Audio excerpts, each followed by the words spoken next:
There is only one thing on this earth more powerful than evil, and that's us. Hi, I'm Nicholas Brendan, and you're listening to the Buffy Back Issue Bin. Welcome to the Buffy Back Issue Bin, the show where we go through all the Buffy and Angel comics that are canon chronologically. I'm Zach. And I'm Emily. And this is Charlie, and that's Kirby. Welcome to all of the animals ever on this recording. Everyone felt they needed to be a part of this. That's not true. The Sugar Glider's not down here, and he would make his voice known. Yes, he's very vocal. So. But the dog and the cat are here. Means I can't have the book on my lap. We really need that book on your lap, otherwise we are just put it on your talking out of our ass. There's a dog there. Finale. I liked it. End of show. Things happened. But the cat is purring. You can't take the purring cat off my lap. That cat has been around for a day or two. He's a good boy. Who are you talking to? The cat, the dog, me? All of them. Alright. I made good boy status. Oh look, and I opened up to the page we needed to. What are the chances? Because you put a bookmark in it. Because these library editions come with a fancy ribbon. Are they really called library editions? Yeah, these are called the library editions. I have more of a library than you do. I am a library that you pay for. That's not a library then. Well... It's a bookstore. You're a bookstore. Alright, let's get into this arc. What you want, not what you need. Bye. Christos Gage and Rebecca Isaacs to this, 75% of the way to a Rolling Stones song. We're back at Alistair's house. We're hanging out with Giles. In his body, dead corpse. And his soul. His soul in a bowl. Yes. And his body has been restored by the Crown of Coils, so that's awesome. Good for him. Angel, Faith, Spike, and Alistair are gonna put that soul back in that body. And Alistair's like, great. So now we have the soul and we have the body. Everything's cool except that they're not together. Any great plans, Angel? He has a spell. Okay, problem. There's no magic in the world, so spells don't really work anymore. They might if they're in some kind of hub that a guy has a bunch of magic for. AKA magical objects that we could siphon magic from. And the quick gist of this spell is that it will kill whoever is doing the incantation, but since Angel's already dead, hey, guess what? Things will be fine. What would the being a dead person? It's called the Lazarine incantation, by the way. We're still stuck with the fact that there are some magical objects where we are, but we're really fuzzy on the details about how we extract the magic from them. Details. So, anyway. Giles is magic. Angel has a scroll. There's a bunch of magic around him. Deal with it. And Faith is like, I'm out! And then she gets a phone call from Buffy. Then she's like, hey, we need some help over here. What with Dawn is dying? And Faith goes, who the hell is Dawn? We're not helping some chick or man we don't know. Somehow she seems to know it's Dawn with a W. Could have been Dawn with an O-N. She doesn't know. Well, when what with the transcription of Faith's Faith I'm just speaking. saying, it could have been Dawn as a man. Yeah, but... And Angel and Faith are like, no, we got things going on here. We're not going to go help Dawn. That masculine man, Dawn. Okay, they both know it's a girl, because Faith said some girl named Dawn. Yeah, I know. But that's okay. Spike, meanwhile, is freaking out. Spike perks right up, which says a lot about how this magic works, because over on the Buffy side of things, we know that Dawn is literally fading away.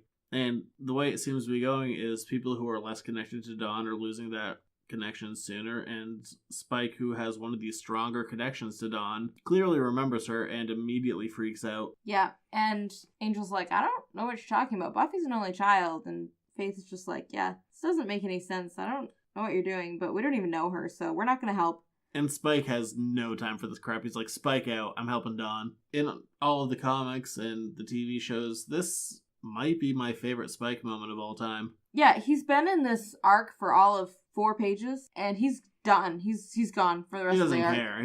He's going where his priorities are. And I like that. I like Spike with his relationships with characters of the opposite sex that aren't like, I'm trying to sleep with you. Like the relationship he had with Fred, and that also goes with like the relationship he has with Dawn, which are really the only 2 characters that fall into that category. Yeah. Everyone else he's trying to have sex with. Yeah. Yeah. Willow? There was that one time in season 4 where they had the whole erectile dysfunction conversation.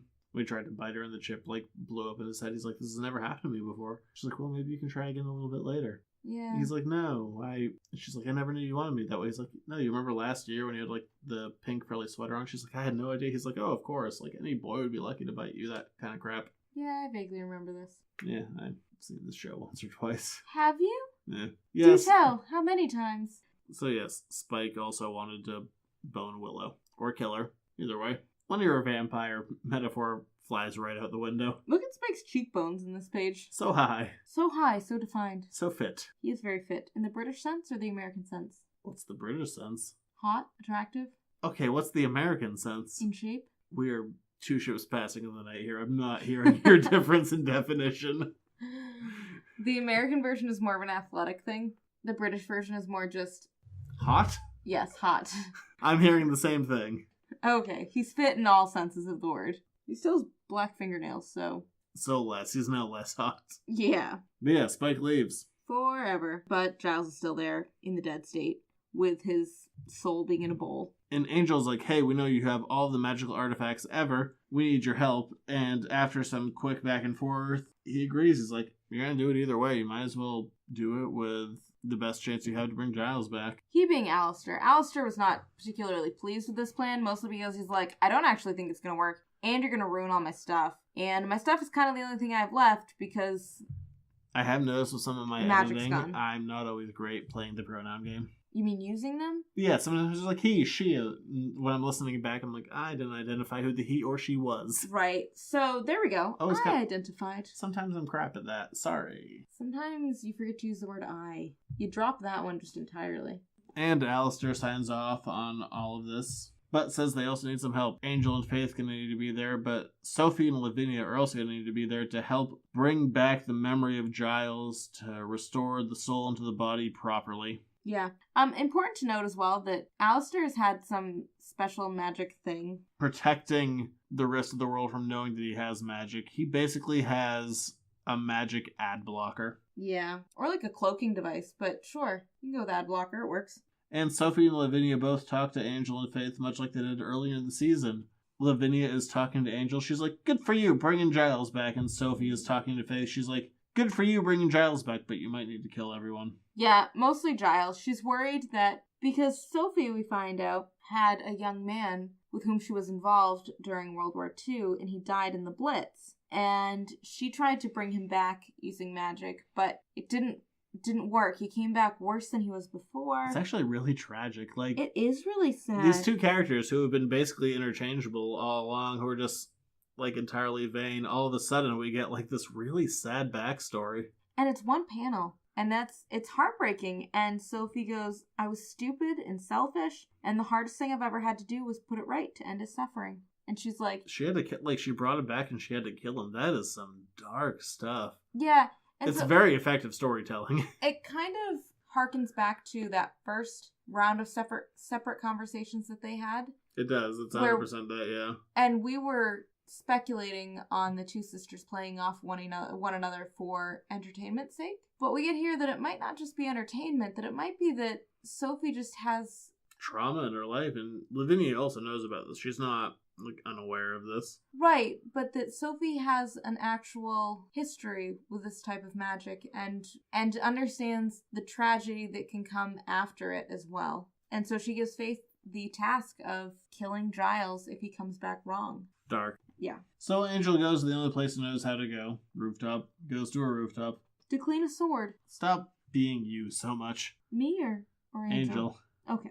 And Faith just texts with him. She's like, you ready to do this? He's like, yeah, let's go to work. So back to the fire next to Giles' body and the soul in the bowl and all that good stuff. And everybody's finally back there. So Angel starts reading the spell off. It's in Aramaic. His Aramaic is rusty. He's not great at it. It's not very In all pretty. fairness, my Aramaic would be terrible as well. Yeah, probably. Do you have any idea what that says? Not in the slightest. Okay. Well, I know you read it from right to left. I got that much. Huh. Okay, cool. I think. Again, my Aramaic is... Appalling? None. Did I ever tell you about the job interview I went to? Where I sat down in the... With an Aramaic? No, it was for French, but the first question they asked me was, how good is your Spanish? And I was like, not good. I don't speak Spanish. It's not on my resume. And they were like, yeah, but how is your Spanish? Can you read some Spanish for us? And they gave me a page of Spanish to read. And I was like, I don't know Spanish. But while Angel is reading his incantation, green fire erupts into Alistair's house now that his magical barrier has been broken down. And who should show up? But Pearl and Nash. And Pearl and Nash and Whistler all show up. They're like, hey, you guys doing a thing? We're here for your magic. And then a big old fight breaks out. Pearl and Nash attack Faith and Angel. And here's something that I was a little disappointed by when I originally read it. Yes. Angel gets his half of his face burned by this green fire that Pearl and Ash produce from like hands and eyes and whatever. And how do you produce fire from both your hands and eyes? Whatever, magic. But his face is messed up. He gets blasted in the face and he is horribly scarred. There's like these blistering wounds. You know, when it happened, I was like, oh my god, Angel is going to be scarred forever. He's not. He'll be fine. Real quick. Doesn't matter. It would have been not cool if he were scarred forever, but interesting. Yeah, just the intensity of his immediate injury is so intense. It looked like it was going to be a permanent thing, and it's not. No. Which is a little disappointing, just because the way it's originally presented looks like it's going to be like Angel is messed up in the face forever. Like a guy who's literally named for like having an angelic face. Oh, is that why he was named Angel? Yeah.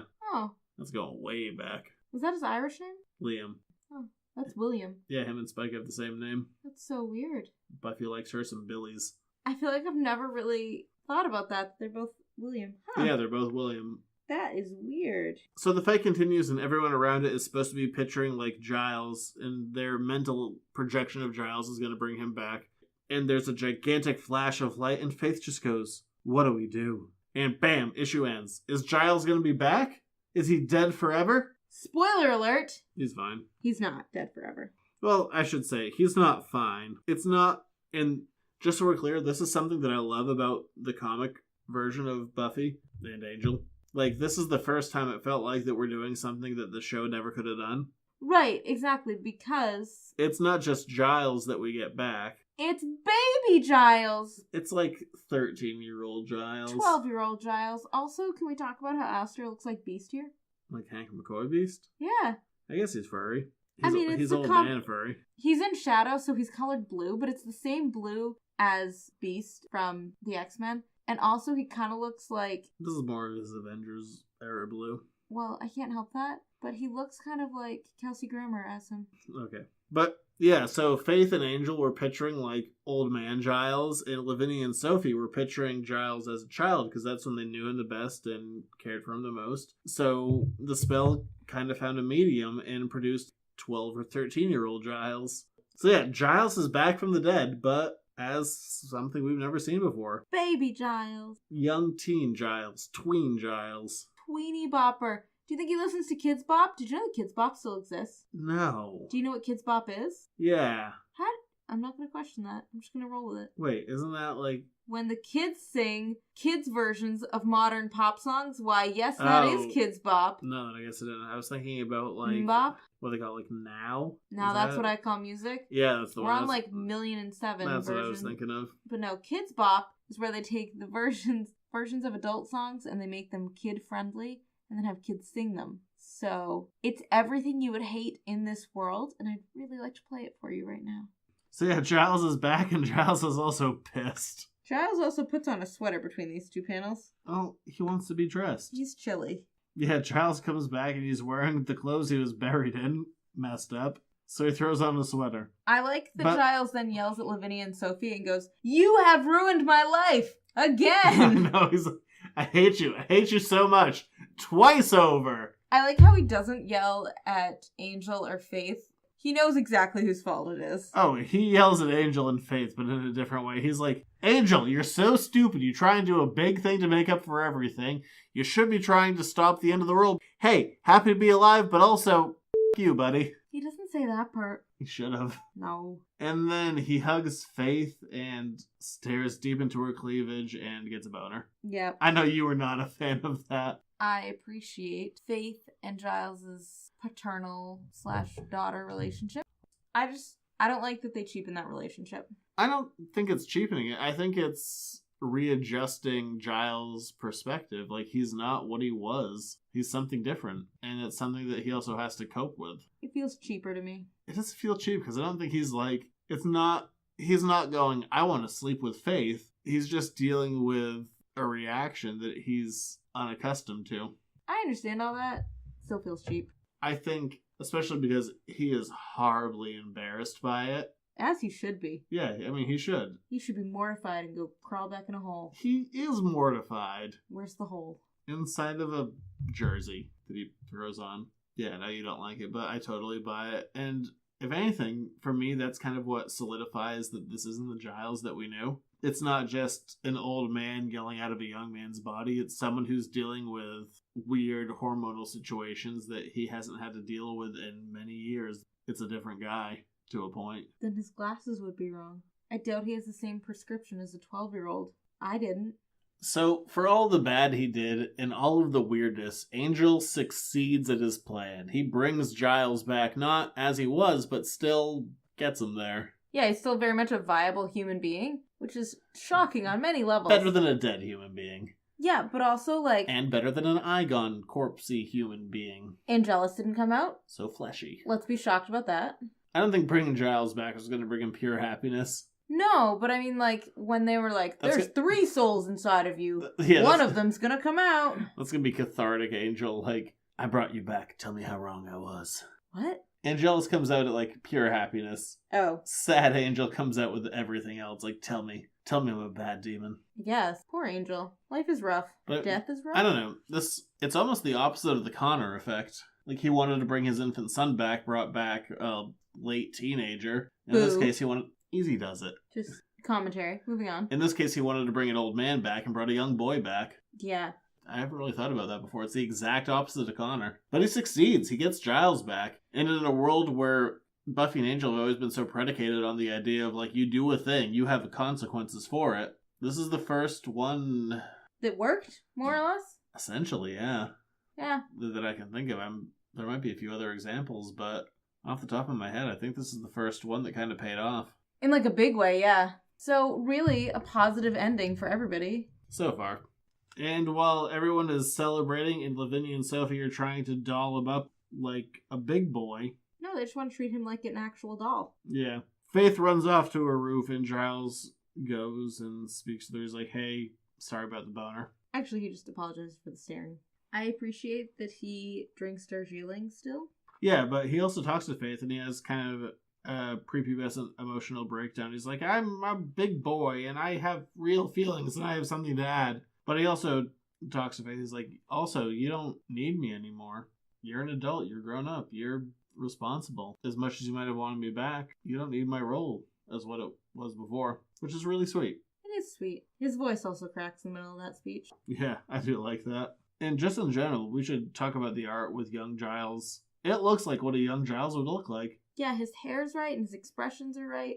I'm not sure whether he keeps getting all of the Boston sports paraphernalia, because right now he's wearing a Red Sox jersey. Actually, it's a Trot Nixon shirt. Oh my gosh. Is that dating it? No, it's Trot. I miss Trot. I mean, yeah, it's dating it, but Trot... You're asking the wrong guy. Trot to Boston. I've never heard about this individual before now. Trot Nixon? You've never heard of Trot Nixon? Never. Are we divorced now? No, it was just before we were dating. Oh, okay.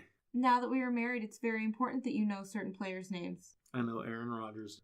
That's good. That's an important one. I know it is for you. But he plays football. Yeah? How you doing with the Red Sox? How many sports do I have to keep track of? Red Sox, Green Bay Packers. Okay. Those are the biggies. I'll do my best.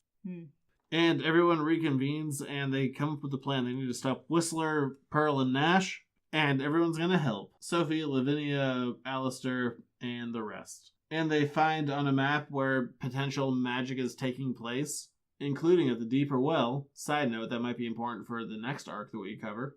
Something that you kind of just brushed over real quick. Giles has a pretty emotional moment here with everybody when they're gearing up to go on their adventures. And he's like, look, I really appreciate that you brought me back. Like, to know that you guys missed me that much, that you bothered to try to bring me back when there's no magic in the world and all that, that means a lot. But, you know, if anything happens, I'll really be content to stay dead this time. Well, last time his spirit was also trapped by Igon. And everybody else is so like... it really kind of sucked for him before being dead. Everybody else is kind of like, me too. Angel's like, I should have died 3 centuries ago. Faith is like, I never figured I'd live this long. And then Sophie and Lavinia are like, resurrect me if anything happens. Yeah. So, anyway, everybody heads out to go to the place that the map indicates. That isn't the Deeper Well. And turns out that Nash and Pearl have already started their destruction of the world. And Whistler. Mostly Whistler is there. Basically, their quick gist is they are going to create a bomb. A magical bomb to bring magic back to the world as a whole. And they're going to throw it up into the upper atmosphere to disperse over everything and bring magic back so Whistler can bring balance back to the world. And side note, they also call it the plague. So nobody is under any misconceptions as to its benefit That's a to real positive humankind. term. The plague. We're going to bring the plague out. Magic plague. Booyah. Who says that still? Whistler, I assume. He's real old-timey. He says booyah. Okay. And everyone's ready. Alistair and Giles are going to perform some magic. Lavinia and Sophie are on backup, and Angel and Faith arrive, diving headfirst into this swarm of magic on a rooftop. Angel's favorite place. Yep. So endeth the issue. Ironically, it ends with Whistler saying, "It all ends here." Well, it does. We're just about done with the season. So everybody starts fighting. Whistler's like, "I'm focusing on the big picture. I'm trying to bring magic back. You guys are trying to ruin everything." Whistler is trying to build his magical bomb and sends Pearl and Nash after Faith and Angel, which in all fairness is relatively effective because it distracts the hell out of them. It really does. And they try to do some fun things to distract Pearl and Nash, but nothing really works. Yeah, I mean, they're hacking, slashing about. There's a mace to the face. There's some sword slashing. Really, I mean, the rest of this arc is going to be kind of a quick recap because it's mostly fighting. But then we get a new player in our game. Nadira comes out of nowhere. She's just like, I'm here to avenge all of the Slayers, and I'm angry, and brrr. And finally, she has directed her anger towards the correct people, Yeah. Pearl and Nash. My shtick isn't old yet. Side note. Your shtick is old. It's kind of old. But I appreciate that at least she's placing the blame where it belongs as opposed to on Twilight Angel. She saves Angel. She slashes Nash in the back. Yeah, Nash is the boy. I know, they're always so together. Yeah. You have to think about, like, which one's Pearl? Pearl is the lady. Cat, get off the book. You're preventing us from turning the page to do a recap. But he's purring and he likes it. And so, with Pearl and Nash kind of under control with the two Slayers, Angel goes back to Whistler and he's like, "Give me the plague." And Whistler's like, "No!" What a recap that was. And Whistler turns into a giant demon, a giant blue flamey demon. With horns. He grows ram horns. He grows fire all around of his head and hands. And one of Angel's weaknesses is fire, which in all fairness is one of my weaknesses. Yeah, so we're supposed to believe... I always love that. It's one of my favorite things with, like, supernatural kind of, like, characters in comics that do, like, one of their weaknesses is, like, fire or decapitation. Like, you know what my weaknesses are also? Fire, decapitation. I don't deal well with those things. No. Let's hope you don't run across those things. I do real poor with both of them. Yeah. I burn and die. Yes, very true. But Whistler turns on his demon half that he says resembles his mother, and is like, "I'm gonna kill you, Angel, now," and can somehow shoot fire out of his hands. Fun fact. He has fire hands. Did you guys know Whistler has fire hands? I didn't. I'm laughing a little bit, but I actually do like this art quite a bit. Charlie, did you know? Charlie didn't know either. And while Faith and Nadira are fighting, Faith gets this revelation that Nadira is fighting so hard because all she has left is hatred for those who harmed her in the past. Nadira is the dark version of Faith, and considering Faith is the dark version of Buffy... Nadira's like double dark. That's a dark on dark. Like a chocolate chip cookie. Chocolate? No, there's no chocolate in the house. Yeah, there is. Is there? Chocolate chips. Alright. Anyway. I believe you. I haven't eaten it all. And Nadira is fighting for her life, trying to kill Pearl and Nash. And while Faith is having this revelation, Nadira gets blasted in half. Charboiled, if you will. Yeah, and just... She's real melty. Like, half her face, half her everything. It's just kind of melting off of her skeleton. It's not super pretty. Gross, yeah. Yeah. There's a lot of melting in this arc, and this is the first of the melts. Gross. Well, it is. You read it, you know. She's not dead. She's just half burned to death. Yeah. Which is better than being fully burned to death, I guess. I suppose. So Nash tries to fly the plague ball up to... the upper atmosphere. Yeah, the upper atmosphere. So it's going to have maximum dispersal if it's up super high. Right. And Angel is still fighting Whistler, who's now a demon. Faith is still fighting Pearl. Nadira is kind of dead. Mostly. Mostly dead. Very Princess Bride-like. I was going to say Monty Python. Flesh wound? No, when they were gathering up all the bodies. Oh, yeah. After the plague. I'm not appropriately dead. enough. But Angel throws a sword at Nash to try and get him. Epically. This is going to be a piercing sword to end the fight. And it's like the last panel on one page, and it like goes through 3 panels on the next page, and all of a sudden it just gets batted away by Nash. Yeah, the onomatopoeia is literally bat. And then clang. Which as it falls back to the roof. This is probably the most like Whedon moment in this entire arc. It was like the big epic moment. That's just totally undercut. Oh well. Details. And they're just like, oh, crap. That was kind of our Hail Mary because Pearl and Nash can fly and none of us can. But Giles and Alistair have been working, and they can't seem to really make spells out of the magic that they're pulling from Pearl and Nash and Whistler. Except they can make fireballs. They can kind of weird and shape inconsistent. the magic, but they can't control it. Yeah, like that. you know what? You can try and make sense of it. It's kind of nonsense. Basically, they can make enough magic to shoot a fireball at Nash. And it Works. knocks the plague out of his hand and also kind of incapacitates him for a little while. Problem is that now the plague has fallen down into London. London is now London, plagued. England? Not great. Which part? All of that. The plague or the accent? Literally everything, yeah. Okay.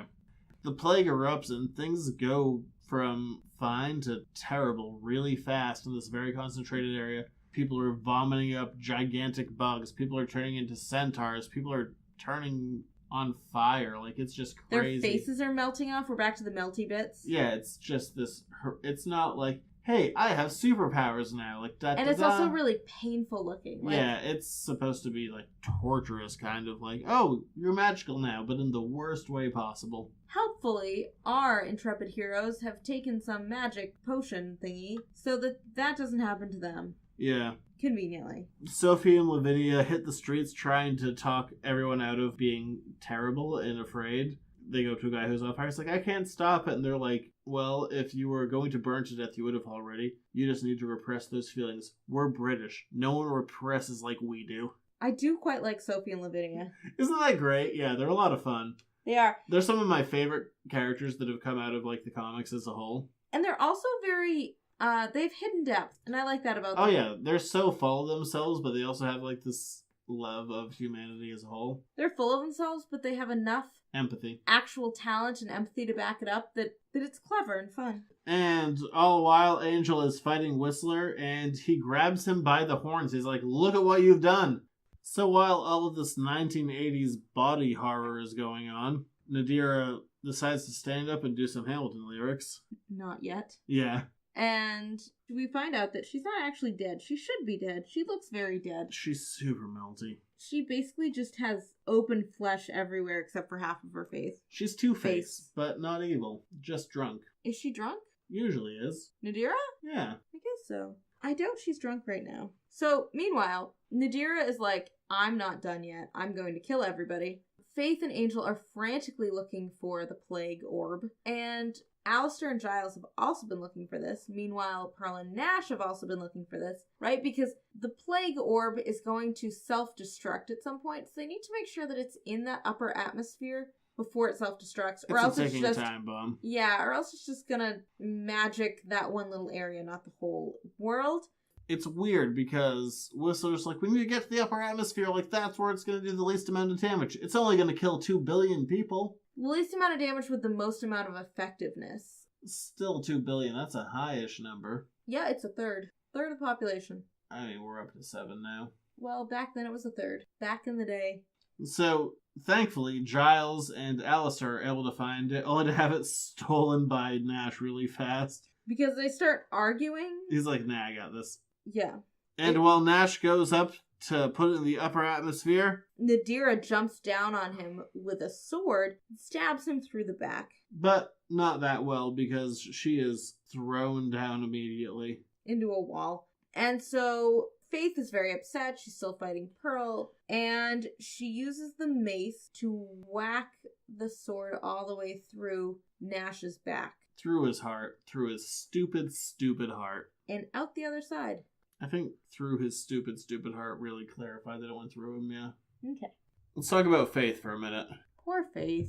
Or not poor Faith. Faith comes in season 3 of Buffy. She is the reckless, rebellious one. She's dancing with the assorted vampires in the bronze, staking them left and right, not going to school. How old is Faith? Never identified. Because she always seemed a little bit older than Buffy. I kind of assume they were the same age, but could be wrong. I don't know.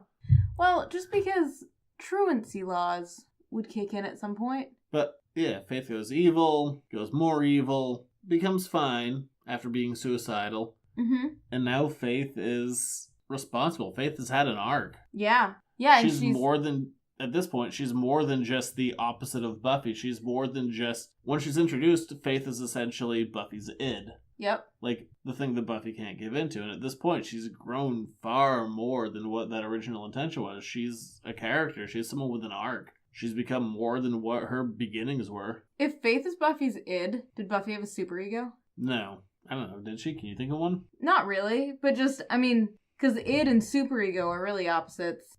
Whereas I was just trying to she's more sound just smart. a darker version. Faith was the version of Buffy that if you gave into it, your Yeah. No, I knew where you're going with it. I totally agree. Faith has become more than that. And I buy it. I buy it so much. I get that, like, her going over to Angel and, like, getting her to kill herself is rock bottom, and then going to jail and trying to atone for what she's done, then trying to bring Angel out of everything, and then trying to help Buffy stop the First, and now she's standing on her own 2 feet for the first time, and I love it. Do you know what one of my favorite things about this whole thing is? Is that at the end of the whole season, Faith is the one with a plan of, this is what I'm going to do. You all can figure out what you're going to do, but I'm going to go work with Kennedy. I'm going to have a job. I'm going to be responsible. I'm going to use my talents to make money and kind of make something of myself all by myself. What's funny about this season, and I mean, also going into next season as well, is in my mind, despite having far fewer episodes, Faith was always more of an Angel character to be than she was a Buffy character. She did more growth on the Angel side than she did on the Buffy side, even though she had probably 4 times as many episodes on Buffy. Well, yeah, because, like you were saying Please before... don't check my math on that. I won't. Don't worry. Anyone, please don't look. And Nash is dead, and Pearl freaks the hell out. And says... I guess understandably. Krakatoom. I thought you would like that. Oh. You normally like onomatopoeias like that? I do. They remind me a lot of, like, the Walter Simonson Thor kind of run. Yeah. Which I'm a big fan of. Yep. And I like a big lightning-y noise. Dog kicks the book down. Thanks, dog. So Faith rushes over to Nadira, who is really on her last legs at this point, and she has the orb, the plague orb, and is holding it right next to Nadira, trying to fix Nadira. I'm not really sure what she thinks it's going to do, but the answer is not really anything. She'll do your mojo with the magic. Yeah. And they're all like, fine, we've got to get rid of it. We have to bring the balance back. And Whistler's like, that's all I ever wanted to do. It's about to blow. And the issue ends with Angel and Whistler getting it on. Not like that. Well, yeah, it's not sexy. You said it like that. I didn't say it's sexy. They're fighting. They're fighting it out. I was doing it like Celebrity Deathmatch. Let's get it on. I've never seen that. Is that an actual show? It's an amazing show. Is it really a show? Yeah, it's great. Oh. It's all claymation-y. Sounds odd. Celebrities fighting each other to the death. Well, that sounds very odd. It's a great show. Memory serves. I haven't seen it in a bit. And we start our last issue. Not a one-shot. It's an actual continuation of the arc, which is the first one we've had this season. It's nice, because it really needed the 5 parts to it to make it work. Even though most of it's action, and it's all happening in the same, 2-hour period of time. Yeah. But I like it. Angel and Whistler are fighting on top of said roof. And Whistler's like, it's all about balance. And Angel's like, really? It's all about the fact that when the magic was gone from the world, your balance got thrown off, and now you can't see straight, and so you're doing anything to bring the magic back. But that's not bringing the balance back to the world. It's bringing your balance back so you can finally make some right decisions. Yeah, Angel's like, you're just doing a great grandiose gesture to try and make everything right. You don't get to do that. Only I get to do that. Yeah, but the difference is that Whistler was not the one who actively broke the seed. Usually Angel is the one that actively causes the problem that he tries to fix. Angel's always the problem. He's a problem child. He really is. Should I do an AC/DC music drop there? What would that be? Problem child. That's a song? Yes. I had no idea. I'm a problem child. That's all I need, I guess. There you go. Just me. So Angel steals the orb of glowing plague from Whistler. Whistler's like, give it back! And Angel's like, no! You're really discounting the fight here. Angel's basic plan is like, well, it's about to blow, so the best way to prevent it from blowing is to seep out the energy a piece at a time, and the only way that I can do that is to poke a hole in it using your stupid horns. Yes, that's true too. So he pierces a hole in it to slowly release the pressure of this magical doodah. And meanwhile, Whistler's like, you're an idiot. You don't think I can patch that hole? So he does. Yeah, basically has a essentially he has a patch kit and calls it a day. It's cheap, not quite as effective, but, it'll do the job. And Whistler tries to turn the tables on Angel and say, look, this is all your fault. If you'd have just done what I wanted you to do when you were Twilight, we wouldn't have had to gone through all of this. You had your weird space sex. And yet Angel is still like, no. And Whistler, through all this, turns back into human-looking Whistler, so he's kind of gotten his magical fix. He's been jonesing for some of that pure stuff, and now he's back, baby. Back to being balanced himself, so hopefully back to seeing what the world needs for restored balance. I mean, Angel as a whole has always worked as kind of like an alcoholic metaphor, and Whistler has now decided, like, you know what? I'm the alcoholic metaphor. Yeah. He got his fix. And so now he can see straight again, basically. Weird way to take that metaphor. Well, sometimes you just need it in you. I wish everyone could see that face you just gave me. It wasn't a good face, just so we're clear. It's kind of true, though. Like, Angel at its core is very much an alcoholic metaphor, like the guy who's just, like, one drink away from, like, going over very literally. Like, blood drink, but still. And I think this is really interesting. So now that Whistler's back into a man, he just goes to Angel, what did I do? And he can finally understand that his plan was not only insane, but murderous and selfish. And selfish. Now that he's got a fix and he's high on magic. And Angel's like, you have to dissolve it somehow. And he's like, I can't. It's a critical mass. It's going to blow. The only thing I can do is to keep it contained inside of me. Whistler pulls a Doyle and has all the magic explode within him, which, once again, much like Nadira, leaves him as a melty man. Yeah. But he's not just two-face melty, he's full-face melty. Right. And Angel's like, what can I do? Whistler, what happened? And Whistler's like, you've already saved me and those other 2 billion people, so I think you're good. You're fine. I'm just going to die here now. You probably have another 200 years to make up for. Probably. You suck, but I'm dead now. Whistler out. Pretty much. And then Angel says something that I thought you probably enjoyed very much. He walks away from the crater that Whistler created and just says, people need help. And then it was one of your favorite things. It's a line of people walking. I do love a line of people walking. And Angel says, let's do what we can. Epically. With blood running down his face. With the most precious looking Giles ever. So Whistler's plan. Yes. What are you doing, man? Not being balanced.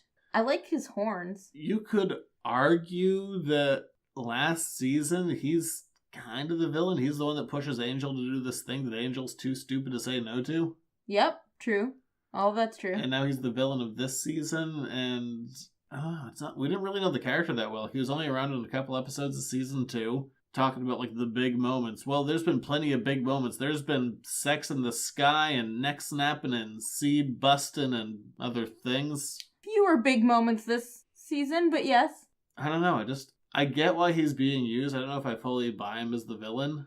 And I also don't know if I buy this, like, last-minute redemption. I think that in the show, Whistler came off as very much, I'm here to pull the strings above everybody, but I don't really get involved. And I think that's the part that threw me off, is how intricately involved he was in all of this. Do you know what I mean? Like, he wasn't puppeteering anything at this point. He was... Yeah, I don't even know if I buy, like, Angel at his death would be like, it's okay, my friend. Like, how well did you really know this guy? He introduced you to a teenage girl when you were a few hundred years old. Weird. And then he came back, he's like, go bang that now legal blonde girl to create a new universe and kill a few billion people. And now I'm trying to kill a few billion people, and you're saying that's wrong, but, let me die in peace. Uh-huh. And he broke the rule. He broke the cardinal angel rule. Of... No one dies without a kiss. That's an angel rule? Not really, but it's always how it went down. Doyle dies, kisses Cordelia. Mm-hmm. Cordelia dies, kisses Angel. Mm-hmm. Fred dies, kisses Wesley. Mm-hmm. Wesley dies, kisses Illyria. Mm-hmm. He broke the rule. Who was he gonna kiss? Angel. Oh, okay. Many hours later, there's a medic tent set up to try and fix all of these medical emergencies that have popped up. Luckily, people understand that magic is part of the world sometimes, so they're all okay with it being magically related injuries. And something really interesting happens is that Nadira is not dead, we find out. Nadira is in the hospital, and she's not doing particularly spunkily, but she is recovering slowly. I'm sorry, she's not what? She's not doing well. Spunkily? That's too tired. There's some kind of magic seeping through her body. That's definitely going to be a thing next season. Seeping magic? The seeping magic. And Giles goes to Angel and Faith. He's like, hey, thanks for bringing me back. This isn't really my scene, so I'm going to go see Buffy. Because I'm at my best when I'm with Buffy, and Faith gets real pissy about that. Wouldn't you, though? Oh, yeah, it feels like some kind of, like, a love triangle where Giles is picking the other girl. Yeah. I guess that's kind of a crap example because it's not like a romantic thing, but, he's going back to the, number one son. But the funny That thing... didn't work either. No. Help me out here with metaphor. Your metaphors aren't really working. I know what you mean, though. He's picking a favorite child. Golden child? Yeah, prodigal child. Not the problem child. The opposite. I'm a problem child. But the interesting thing, too, here that we learn is that Faith is leaving London. She's leaving Angel. Forever. Yeah, she's really not sure what she wants to do, but seeing Nadira so filled with hate makes her realize that she needs to figure out who she is before she becomes consumed by the job and the hate. So she's going to go off with Kennedy's weird Slayer organization. Hey, she's going to get some money. It's actually deep scan? Not a terrible plan. Yeah, I guess not. While Faith is breaking the news to Angel, and she's like, oh, I'm so sorry, but... She's not that sorry. She's like, hey, you kind of messed everything up, so I'm gonna peace out for a bit. Thanks for helping me a few years back, but you're a level of crazy I don't need to deal with. And Angel's like, look... Makes sense. I get it. So, good luck, I guess, and I'll be here. This is actually sweet. Yeah, Angel... He says, I'll be here, always. Angel is there, and they're calling this section of London Magic Town now that all the magic's exploded into it, and Angel is there. He's there to help the helpless, which we haven't seen in a bit. If he's going to help the helpless... Maybe he needs a logo? Maybe he needs a team. Maybe he needs an ensemble. Maybe he needs a logo. One that might look good as a tattoo. How about we stay away from that?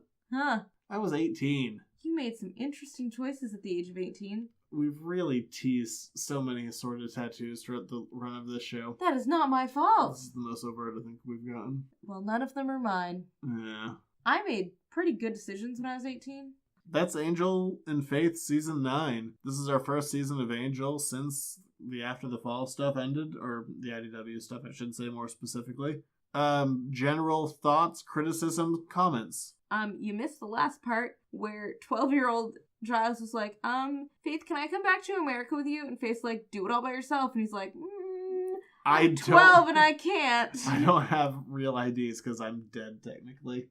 Huh. But I would really like to fly one of Kennedy's planes. That could probably be my out, yeah. I thought that was charming. Alright, thoughts on Season 9. Angel and Faith Season 9. All around pretty solid. It had a very nice arc to it that was fully formed coming out of Season 8 of Buffy, but not insane. Like, it made sense. It became its own thing. It had a purpose. Every arc that made up Season 9 worked towards completing Season 9. Yeah, overall, I think this whole season is very strong. The biggest aggression was probably the whole Spike bug ship arc. That's not part of this necessarily, though. Oh, okay. That's like its own thing? Yeah. It was in one of the Angel books, right? Yes, in one of the library editions that was collected there. Oh, sorry. Oh. We are too fancy. But, yeah, as a whole, I really do like this season. I think it's very strong. I think it's a lot stronger than the Buffy stuff. The Buffy stuff ends strong, but it's not consistent versus the Angel and Faith stuff, which is consistent all the way through. I said it in the beginning of the season, and it still stands true at the end. I don't know where I land on it. Is it a benefit that it's so directly tied to what happened before, or is it detracting from trying to move forward that it's so tied to what happened before? I can't honestly answer that. I'm going to split that answer and say that for Angel, it was a benefit, and for Buffy, it was a drawback. That Angel really benefited from directly following the natural consequences of the end of Season 8, but Buffy really floundered for a little bit, trying to find its footing and trying to find a story worth pursuing. And as I've said before, the biggest fault that I think this season has that's never really been correctly rectified is there's a lack of an ensemble. We got Gunn and Connor for an arc, barely Gunn. We got a bit of Connor, but Angel's supporting cast, his well-established supporting cast, wasn't utilized. And it hasn't been utilized even beyond now. And I think that's a mistake. They're good characters. They are. And especially now that Faith is headed back to the States, Angel needs somebody to play off of, or preferably many somebodies to play off of. But he gets too in his own head if he does things all by himself. Yeah, I think that's the biggest fault. And for me, that's kind of a sticking point where I'm always going to prefer the After the Fall run over stuff like this, just because that played off of the larger ensemble. This is very well written, it's very well planned out, and it's much stronger than the Buffy stuff, but it lacks a lot of what I love about Angel. Angel is not the most interesting part of his story. The people around him make him interesting. Yeah, and how they react to him. Because I like having Faith he's kind of polarizing. Faith as a central character works, and I like bringing her more into the forefront because she always felt like a character that should have been more centralized than she was. Yeah. So it's nice seeing that, but we're still lacking a well-established group that was always there. Instead... And I feel like I'm, trying to pull it down right at the end. As a whole, this is very strong stuff. It really is. I really enjoyed this season, and I enjoyed that it was much more concise than Buffy Season 8. Oh, yeah, a million times more. I liked having the one overarching story, and I liked that each arc worked towards a piece of it, but it didn't feel like it was we didn't have a lot of those filler issues. No, but it also didn't feel like we were covering a checklist. Like, okay, now we have this piece and this piece and this piece. Next up is this piece. Like, it worked. It worked well. I mean, compared to Buffy Season 8, this wasn't, let's be big and flashy. It was, we're working towards a thing. I would also always prefer that everything take place in Europe, so there's that. Oh, that's helpful. Overall, this is a really strong arc. Next season of Buffy, in the next 2 seasons, and as of recording, we're not beyond that. I don't even know if there's going to be another season beyond that, but this creative team is going to go over to the main title, being Buffy. Yeah. And well-deserved. This is a good creative team. The two of them work together very well. I like what they do. And having them being on the main title makes a hell of a lot of sense after seeing what they could do for Angel. Yeah, totally. I'm excited. I'm looking forward to it. They do good stuff. And what's really weird about this season, and this goes for the Buffy side of things too, and I don't think I'm not sure if I'll talk about it or not, but this is the first season ever Buffy and Angel haven't interacted in some way.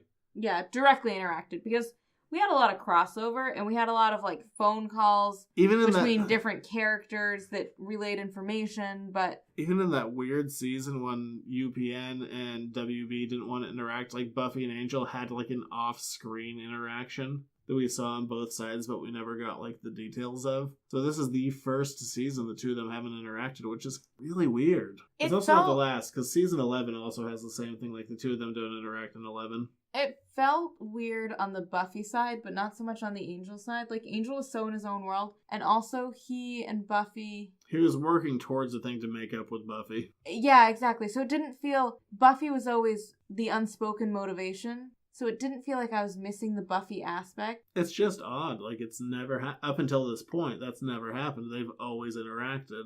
And the Angel thing, it just kind of felt you could say that they didn't interact, depending on, how you want to count, the IDW stuff, if you want to call that, a season or something, they didn't interact during that, but so much of that was technically within a single moment. Yeah. Timeline-wise, it's not a lot. Yeah. No. I don't know. Because as much as I think they have an unhealthy relationship and they shouldn't be together in any way, shape, or form, I still like seeing them together. That's weird on your part. I don't want them to be together. I just want them to be hey, how's it going? Let's go kill some stuff. Yeah, that's fair. And I think it's because Buffy got brought up subtly enough in the Angel stuff that it didn't feel like they were too separated between Willow coming over and Spike coming over and going back and forth and all that good stuff. And all those adventures they had with Xander. Uh-huh. Doesn't happen. But, yeah, I don't know.